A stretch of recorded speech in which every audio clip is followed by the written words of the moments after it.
Hello and welcome to this episode of Tripology. I'm Alun and I'm here with one of the greatest travel podcasters of all time, as voted by people what do it for a job.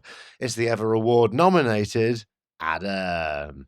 Thank you very much, the Ever Award nominated Alun. We got a hell of a show this week. Little updates from the both of us as to what we've been doing. And then, of course, Vagabot, he's off on another trip in the second section. And then it's Tales of a Trip in the third. How you doing, mate? Yeah, I'm good, mate. All the better for the fact that we've been nominated for ever such an award, haven't we?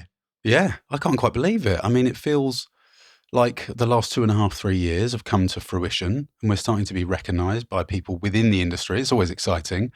And I can't wait to see what the outcome is. You've deserved it. We all know you deserve it, and we hope you win. I can believe it, mate, for the sheer reason that I spent quite an enormous amount of time writing to the people that host the awards and saying to them, I think we should have an award, please.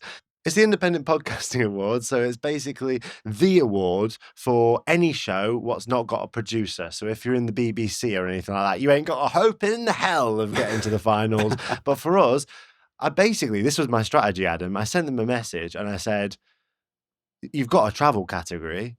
We're actually the only podcast that's traveling whilst making the podcast. Every other travel podcast pretty much does its show in between the bits where the hosts are traveling. So by that very nature, perhaps we should be crowned greatest travel podcast. By default, even if someone else wins the category, we are the only traveling podcast at the very least. So I would imagine that the other people, they maybe opt for different tactics, i.e. go on a long trip and make a podcast about it, or podcast about travel in general from the comfort of their own home, possibly because, as we've found out firsthand, it is very fucking hard to do what we do. Well, I don't want to start a campaign to nullify the other candidates, but I had a little browse on there and I've noticed that some of them don't even have passports. No discrimination, of course, but very well done, mate. Very well done. Thanks, everyone, for all the support. You know who you are, all the guys that listen week in, week out, that enjoy the show, that message us. It's really wonderful. It really is to be recognised from industry professionals because we love what we're doing and we hope more and more people listen to us as a result, I suppose. Yeah, thanks for the nomination. Thanks for being in the final. Good to be there. Adam, your background is very serene and calm. Mine's a right clutterbus of activity. I've got a safe there, which is unusual because I'm not in a hotel room. This safe is just part of my abode here in Siargao, in the island in the Philippines. What have you been up to, mate? You're touring around New Zealand. I promised that we'd discuss your adventures over that beautiful country in subsequent episodes. So what's been going on? Well, I've made a small step, a very expensive step towards traveling around the country. And that is in the form of, we did mention on a previous episode, buying a campervan. Yeah, and in that episode, I basically tried to warn you against going for an expensive van. I said, don't go for the one with the 24 litres of toiletries on board. Just get the cheapest thing, stop in a cafe. What did you end up doing in the end? So we have gone for the self-contained campervan, but it is quite a story because do you remember us talking about the pre-purchase inspection that went on? I remember. So what was quite funny is me and the guy that we were buying it off, we went there in the morning, we went to the garage to drop it off. We got a brief talking to about the sort of stuff that the mechanic was going to go through. It was going to cost X amount. I think it was about $100, $150, something like that, which the guy we were buying it off was happy to split. And then that would unearth the big list of problems or not that it would have. And I was basically going to purchase the vehicle based on the results of that test. So I think that's fairly straightforward, right? Yeah, what did you need to see in order to be like, that's it, I'm not purchasing it? Did you need to fail on a bunch of categories? Were you willing to invest any money in reparations if there was problems? Yeah. So to be completely honest, I mean, the price, not the value of the van, the genuine value of the van, if you were to buy it, I suppose, as a mechanic. But because of the market here, because of the high number of travellers and backpackers and because of the van life culture, it's somewhat distorted and inflated the price of campervans, obviously. And then there's also this self-contained versus not self-contained thing we spoke about. So given all of that, taking all of that into account, it's quite a good price. And I knew there was going to be some dings and some knocks and some things that needed updating. Maybe it's just maintenance stuff, like having a service done or getting a light fixed or new tyres, whatever. I was prepared to invest a little bit of money. If they had unearthed that it was on its last legs, or that I needed to replace the engine, or that it'd been involved in a series of terrible crimes, or that it was stolen, or that no one had had sex in the back, whatever it might have been that would have devalued the van so much so that I wouldn't have been able to sell it on, then, that would have been, I think basically I took the mechanics to one side and I said, look, mate, I'm the one who's buying this. Can you just go through it as if you were going to buy it and just be really honest with me at the end? Because I do like the van, but I've got a couple of months before I leave. Yeah. So if you could just be really transparent. That was fine. Me and old mate went off in a cafe, bonded for 2 hours. Then we got the phone call. And he was trying to pretend to be you buying the van. So he was like, my favourite wine is a beautiful Burgundy from the Chateau region in the south of France. And you were like, can you tell me about the car, please? He's like, no, I'm role-playing. I've got a lovely travel podcast. Burgundy, of course, the wine region famously not in the south of France. I don't know about that. He wasn't cosplaying me, was he? Otherwise, he'd have taken that van, filled it with 24 litres, and he'd be off around New Zealand. Yeah, 24 litres of the finest Burgundy. That'd be nice, my God. Try managing the waste after that. But we got there, and the guy had a long list on a clipboard, and I thought, fucking hell, here we go. He started reeling off all the things. He said, look, there's a lot to do, but none of it's severe. There's a few things like rust and that kind of stuff. You really need to jump on it now, otherwise it's going to develop into a much bigger and more expensive issue. By and large, I think it's a good van. It's got the foundations of something you can do a good road trip in. And yeah, there's stuff that you'll need to update. But let's just go in at the top here. The quote to fix all of the things that they advised at their shop was $2,980. What is that as a percentage of the total value of the van itself? Roughly 33%. Right. Yeah. And if the question is, could you resell the van after doing the work for probably the same amount of price, given the current market? The answer is also yes. But it's more of a risk, of course, and it's money that's no longer in my pocket. And we know you are risk averse. So I imagine you instantly started crying, hung up the phone and went to Gumtree to try and find a new vehicle. Yeah. So that did shock me a little bit. I thought, oh God, got to get the gauge whether it's him trying to win business, of course, because off the back of this, it's much easier for me to just leave the van with them and them do the work.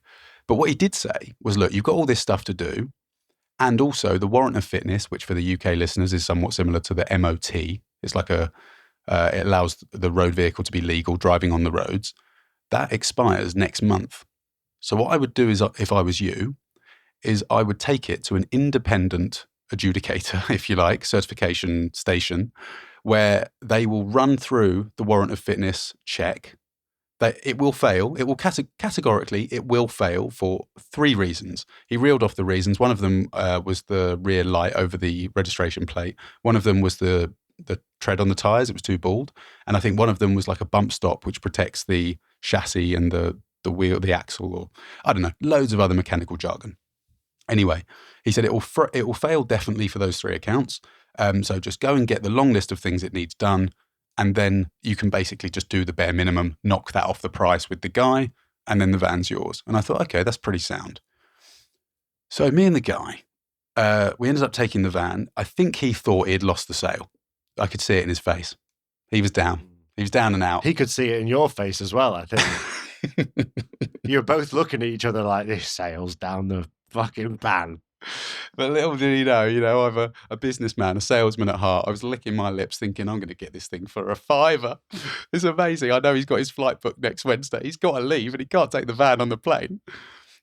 So we went over to this independent, all it does, right, this neutral thing, it's called VTNZ or something like that. You drive your car in, it's a drive-through warrant of fitness certification centre, and they don't have an attached garage. So then even if they fail it, they're not there to win business because they can't do the work anyway. It has to go to another local garage. I'd say of all the businesses to be drive-through, that's probably the worst one because by definition, people are going to be driving absolute shit heaps that shouldn't be driving there. Yeah. And then they're a captive audience, are they? Oh, I'm sorry, you can't drive this out. Totally. Yeah, you're totally right. You've hit the nail on the head. But you do have 28 days to get a retest for free. We're not on commission. I just think that's quite a good thing. And I had a brunch planned. So I said, look, take it for its thing. Get it done, give us a call, tell us what the damage is, and then we'll talk about a price or anything that needs doing right. He was actually suggesting that any of the work that needed done, we could possibly split or he can knock it off the price, whatever. So I went away, communicated that to my partner at the brunch, was feeling pretty glum about the whole thing because I thought it was going to do a lot better than that. And now I could potentially be $3,000 in the red before it's even able to drive. And he texted our group about 2 hours later. And he said, you won't believe this, but it's just flown through the warrant of fitness. It passed with flying colours. Yeah. How fast was he driving when he went through the drive-through? It's literally flown past at 70 kilometres an hour with a bunch of people shouting and waving their fists at the vehicle as I fled the scene. Just a blur on the CCTV. No, he said it's passed with flying colours. So it's now got its warrant of fitness for another year. It's now road legal for another year. And that is a huge bonus. And I'm in a relationship with the manager of VTN's head. It was, I must admit, it was actually Friday afternoon at about 3 p.m. and it was pissing down with rain. So I've got no I've got no doubt the person who was doing the certification just thought, fucking get out of here. I want to go for a beer. But yeah, we digress. He said, look, if you want this van, I'll keep the price the same for you. But now that it's got the warrant of fitness for another year, if you don't want it, I'm going to put it back on the market for an even higher price. Oh. And I was like, yeah, fair play. So I said, send me your bank details. I'll send you the money this afternoon. It was a test of your skills. You met your match in him, didn't you? Well, I think the fact that the mechanic has said categorically it would fail on 3 accounts and then it passed with flying colours means that I absolutely won't be taking it back to that garage.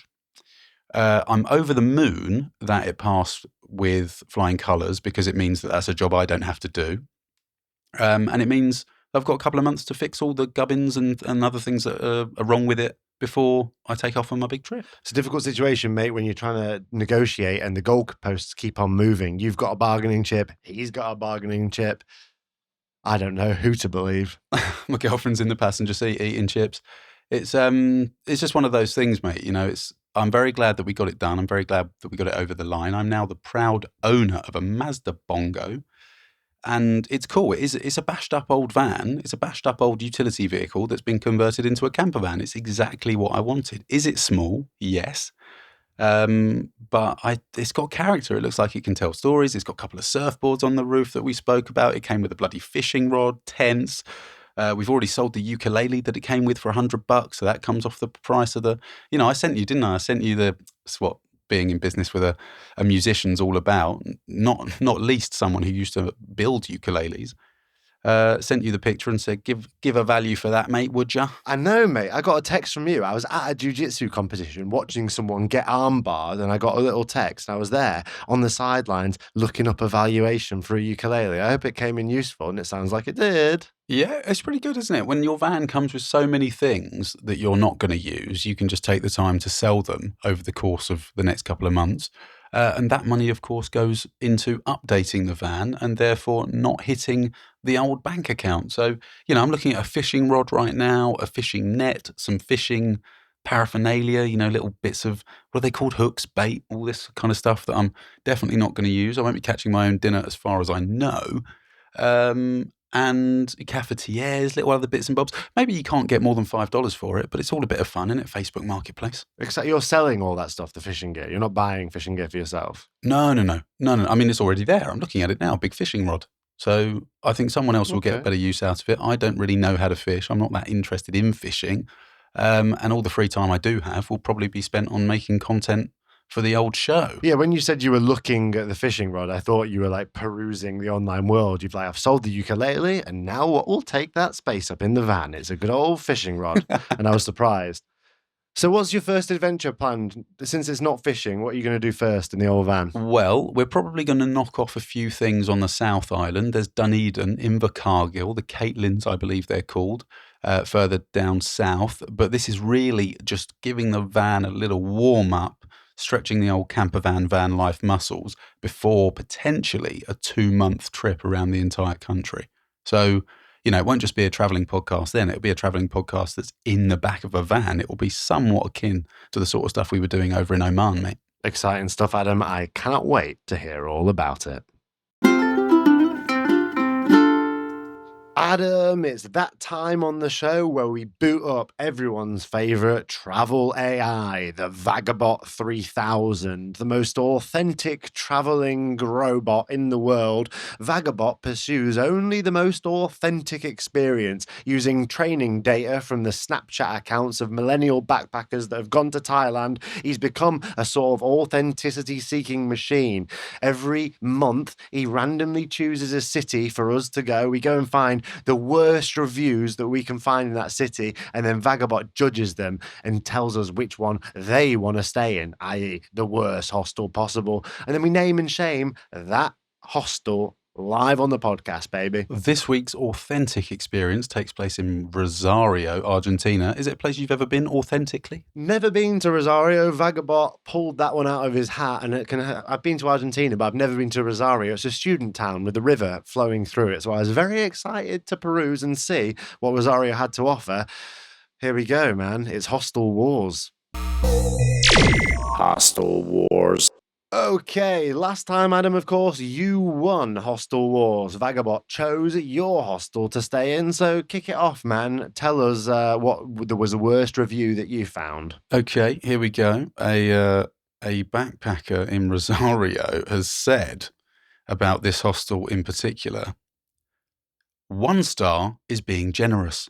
I don't understand why they put incapable people in charge of handling reservations. When we arrived, the smell of the place was nauseating. The structural conditions are deteriorating and unacceptable. They left me and another guest outside the hostel all night in -4-degree weather. When the manager arrived, I asked if I could wait inside to check in, and he very authoritatively said no. He slammed the door in my face. He was rude. Ooh, scathing review. An authoritative manager. Yeah, it's not a good review, is it, mate? If I read that review, would I stay there?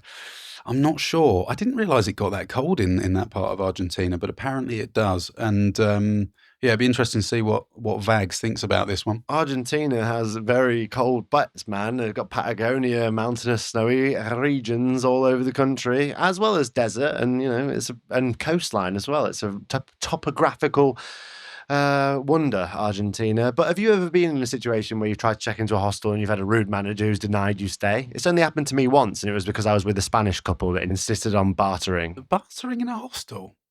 That's an interesting take. They wanted a cheaper price. Yeah, fair enough. I don't think I've ever encountered any animosity or ill treatment or anything like that. I mean, by and large, the people that work in hostels tend to be travellers and backpackers anyway. There's been a couple of crazy people that have been managing hostels. There was one guy actually who I think was the owner of the hostel when I first landed in Melbourne. And he was a bit of a hippie, actually. He was real anti-government, just wanted everyone to get parking tickets and fines and stuff, use his hostel address as the address that they were sent to. And then he just kept them in a room. And then whenever they called up, he said, no, he was never staying here, mate, don't know anything about it. So, people dodging fares and all that sort of stuff. He was a real man of the people. What a saucy character. Forward that hostel onto Vagabot. He would love to stay there. What's your review, mate? Go on, spit it out. Here's my review, mate. It's from a 41-year-old Argentinian woman, a native. She said, honestly, this is the worst hostel I've ever been to. They contacted me 3 times to see what time I would arrive. I arrived at the agreed time of 12 noon, and they had me waiting for an hour and a half. During that time, they were trying to reorganize rooms because they had people living there. It was overbooked, and they didn't even have clean sheets. The building is falling apart. Everything is in terrible condition and dirty. The women's bathroom opens onto the kitchen. It's horrible. I left, and they didn't even refund my reservation. Wowzers. Quick question to you, I suppose, as a fellow hostel goer. Is it fair to leave a review if you haven't stayed somewhere? But she did stay there. She did stay. You think she stayed there for a length of time? She left because it was so bad. This is what happened. I think she left early. She turned up after being called 3 times asking for a reservation. She waits there. She goes in. She goes for a quick wee. tries to get out of the bathroom. He's like, "Hola, bienvenido a la cocina. Welcome to the kitchen, baby." And then she was like, "This is not okay. I'm bouncing." And then, but she stayed there. I think her experience sounds fairly valid, to be honest. I would be uncomfortable if I went for a wee and burst out into someone making a lasagna. Yeah. I mean, whoever was in charge of the layout maybe had a day off. But I do think reviews in general, when it comes to leaving reviews on restaurant websites and that sort of stuff, you do read a lot of them, don't you? And often the person hasn't eaten there. They've gone to get takeaway and it never arrived. So they give it a 1 star and slag it off. I don't know if that's completely fair. Yeah. Oh, the mange too was lukewarm. By the way, I ate this in front of Coronation Street. Yeah, terrible. As soon as, if I'm reading a review of a restaurant that I want to go to and the first line says, "The food arrived cold, we only live 30 minutes away," I think, how about you go to the restaurant? How about you just get off and go to the restaurant, okay? Because a restaurant is not defined by its takeaway food. I'll tell you that for free. It's a valid point. Well made, Adam. But you know what we have to do now? We have to pitch those 2 reviews to Vagabot and see where it would want to stay. Vagabot 3000's decision. Adam's Hostel. Why? Because I want to freeze overnight to a backdrop of nauseating smells and a dilapidated structure, only to be scolded by an authoritative manager. That's authenticity. And I want it. Book me in, baby. Peace. Oh, Adam, you win that round. Vagabot decided that your hostel was the more authentic of the 2. Yeah, I can't blame him. Can't blame him at all. I am going to reveal the name of the hostel now as Freedom Hostel. So there you go, guys. If you go to Rosario and you're in -4 degrees weather and you want a really authentic experience, go and stay at Freedom Hostel. Yeah, or perhaps you have a little kink for authoritative managers. You know where to find one. It's Freedom in Rosario.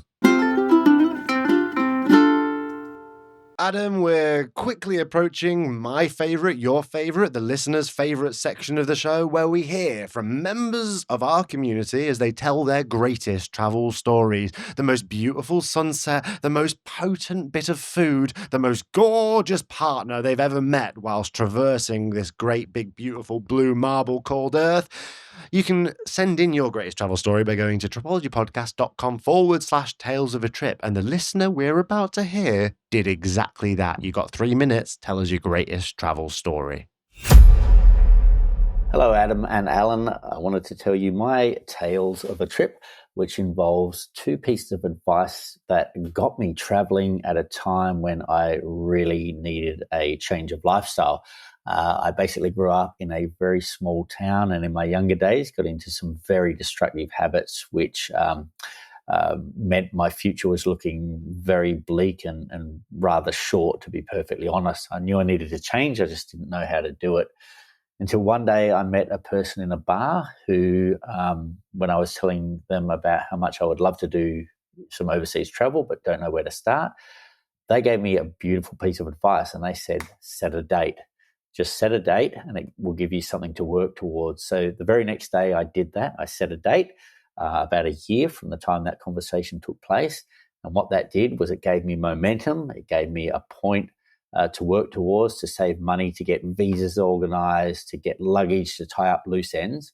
And even though I had to change that date and push it back another 6 months, the ball was already rolling. I already had that momentum and I was already on my way. I was traveling overseas for the first time, getting away from these destructive habits, which was fantastic. The second piece of advice I got was from somebody who had left their home country to live in Australia. And they said, when you arrive in overseas, give it 6 months. You're going to get homesick. Things aren't going to go exactly as you planned. That's all part of the process, but give it 6 months. You'll regret it if you buy a plane ticket home within that 6 month period. And that was a magnificent piece of advice, because when I got there, things turned pear-shaped a little bit. For a while, I was homeless. I'd come down to my last little bit of money. I didn't know what to do. I was severely homesick and I really, really wanted to return home. But I promised myself I'd give myself that 6 months. And I struggled through. Things came good. And by the time that 6 months came around, I was back on my feet, and it led to 5.5 years travel abroad, which were by far the best days of my life.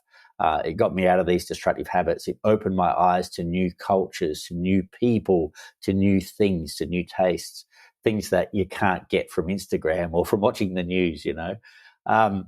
You have to be there. You have to experience a place for yourself. And I just wanted to share that bit of advice, and I really hope it helps some of your listeners out there.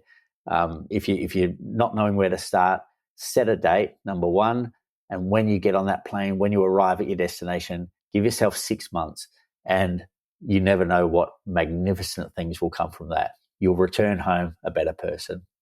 Thanks, guys. Oh, what a beautiful message. Thank you so much for getting in touch. Thank you so much for sending us that. I mean, a man after our own heart, in the sense that that's the piece of advice that we often espouse, isn't it? Just set a date, commit to going on a specific date, regardless of what happens. Just say, you know, I can't take any more appointments, obligations after that set date. Just get off, no return flight. I think it's a really good bit of advice. Yeah, it was an incredible message. And what a wonderful message to send, certainly. I mean, it was very heartfelt, very honest and vulnerable.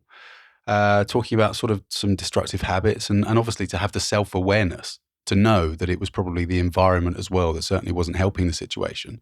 And if that was what lit the blue touch paper and then got him off his backside to go and explore elsewhere, I mean, we've been in situations like that. I mean, I remember when I booked that flight over to Russia, and, you know, I guess for me, it wasn't necessarily waiting 6 months, but I was offered a sabbatical by my business. And they said, if you come back, you can have your old job back. And I spoke to my parents about it, and they said, just take it. But I knew that would give me an easy option B. And I said, no.